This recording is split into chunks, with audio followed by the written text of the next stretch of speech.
Hello everyone, I am Crawlers, and if I sound a little more nasally than usual today, it's because I have a cold and a very stuffed nose.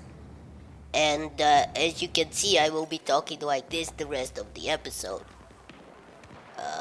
No, I'm not, because I can't keep this up honestly.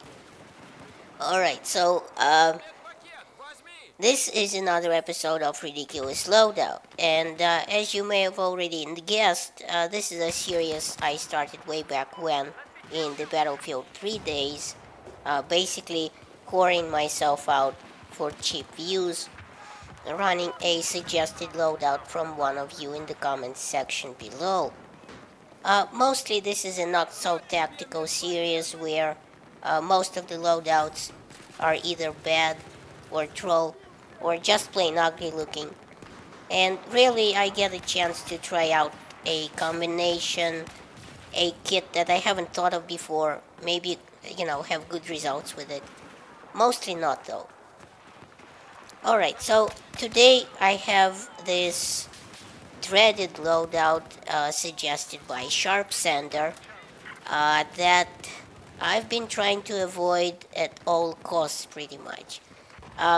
It's a loadout based around the RFB, the designated marksman rifle. And bad as that weapon is, it's also a ridiculous loadout, which means some of the elements probably won't work towards the gun's advantage. So, Sharp Sander suggested an RFB, which, as we all know by now, is a semi-automatic rifle with the designation DMR for the purposes of Battlefield 4, which means it is available to all classes. In Battlefield 3, if you remember, we had the bolt-action sniper rifles and the semi-auto rifles mixed together and only available to the recon class. Not so for Battlefield 4. Now we have the semi-auto rifles available to all classes under the DMR name. These are semi-automatic rifles, obviously shooting a lot slower. No, I should say having a slower rate of fire than let's say, ARs, but also putting down a lot more damage and arguably being more accurate. And in a controversial move, DICE didn't give the DMRs any high-powered long-range scopes, which some of the people really wanted to see, and frankly would give me a big opportunity for even more fakakta loadouts. So we have this RFB, which stands for Rifle Forward Ejection Bullpup, which is an interesting rifle designed by Caltech. It's, as I said, it's a bullpup rifle, which means the magazine is being held behind the pistol grip, which in turn means that the rifle itself doesn't have to be as long. And by the way, the spent shells eject forward to the left of the barrel. And the interesting part of this design is that because the ejection chute is basically the length of the barrel, the spent shell casings actually stay inside the chute until you tilt the weapon forward and they fall out, or until they are pushed out by subsequent casings. Now, Sharp Sander also suggested the FLIR 2x magnification scope, the tactical light, the heavy barrel, and the potato grip, which we all know goes well with vodka. So that's a bonus. As for the sidearm, he suggested the QSZ-92 pistol with the iron sights, a tac light, and a heavy barrel. For the gadgets, a M320 flashbang launcher, a frag grenade, a flare, a shank, and the grenadier perk. Now, because I couldn't carry two types of grenades, the frag grenade and the flare. I chose the flare, it seemingly being more fun to use because this is a ridiculous loadout after all. So let's take a look at the RFB's stats right now.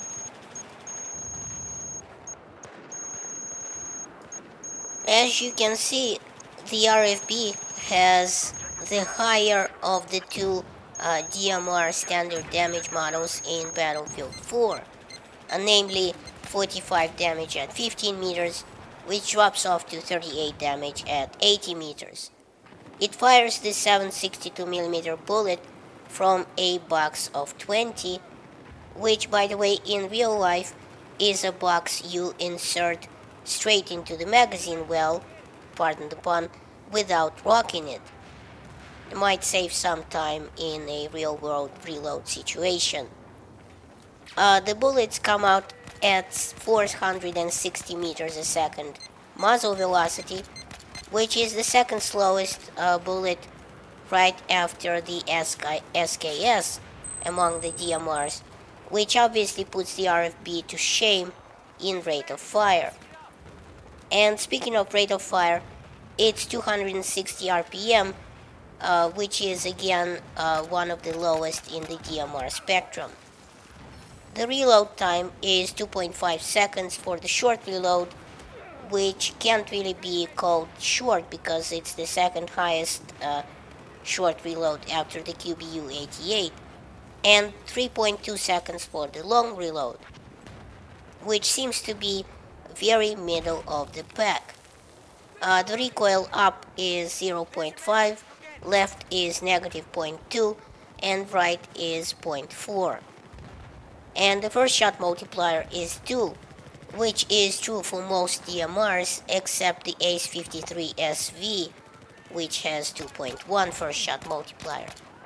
And to be honest here, the DMRs being semi-automatic, they shouldn't have a first shot multiplier at all, by which I mean it should be 1, because every shot you make is the first shot in a burst, you know. And DMRs have been, although they have been buffed quite a bit in the January patches, you know, which is obviously good because before they were absolutely unusable. The spread and the recoil made follow-up shots pretty much impossible, and add to that the 4 or 5 direct hits that must have been made to kill someone. It was pretty much a useless weapon. DICE obviously patched it, increased the damage a bit and buffed the accuracy some, but it's still infuriating to use, especially in hipfire or close quarters. You know, when going up against M416s and AKs with your inadequate 260 RPM rifle, you will pretty much start hating the game.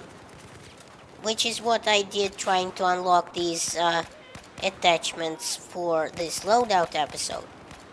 These random battle packs are pretty horrible in that they are random in the accessories that they contain, and getting to them is pretty irritating because you don't know when you'll get the items you need.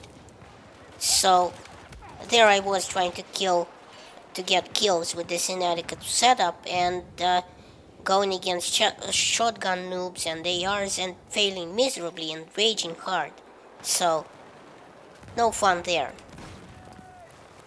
Now the video length has gotten away from me a little bit and I was not expecting that, so I won't cover the pistol stats for this particular loadout of the QSZ-92. Suffice it to say, it's a pretty bad pistol with the lowest semi-automatic pistol damage among all pistols in Battlefield 4. But I will real quickly mention the particular attachments of the RFB that I've used here. The heavy barrel is a good attachment for the DMR because it reduces the spread, making it more accurate. It also increases the already moderate vertical recoil, Or, another barrel attachment that I like for the DMR is the suppressor.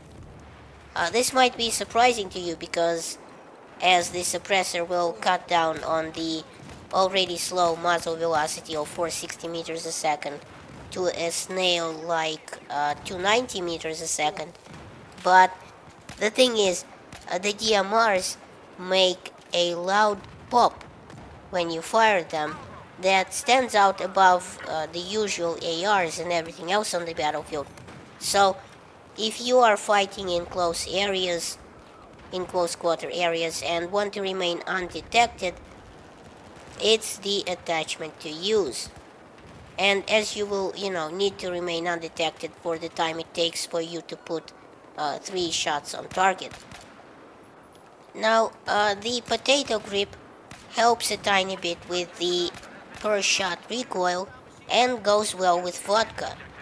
But frankly, this being a semi-automatic rifle, a good attachment to use would be the angled grip, because that one helps twice as much for the first shot multiplier, for the first shot multiplied recoil, that is, which for this rifle is every shot, because which incidentally is multiplied by 2 by the first shot multiplier.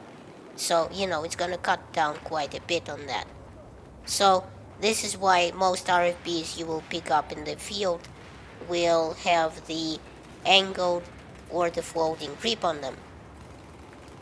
The FLIR 2x magnification scope is an arguably good attachment for this rifle, as it doesn't magnify the recoil that much on screen because it's not 4x zoom like the ACOG is, and lets you spot and pick out the enemies much faster, especially when they put down smoke grenades.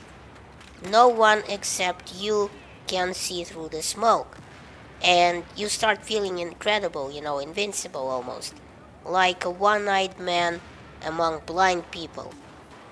Having said this, there is a glitch in the FLIR scope, and sometimes it doesn't light up and work, and it works like a FLIR scope. It works like a regular scope instead, with a red dot in the center.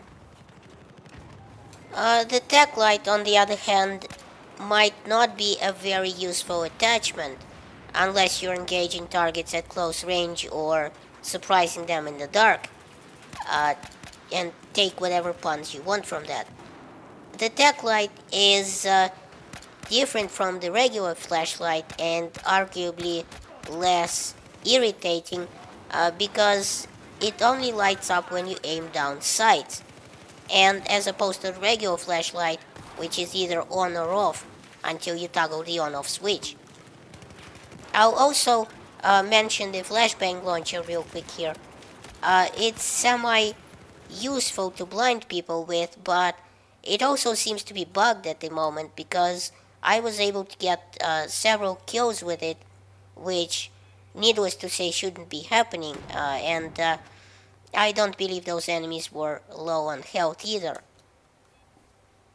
So, I won't go into the pistol stats as I said before because the video has gotten way too long for me right now.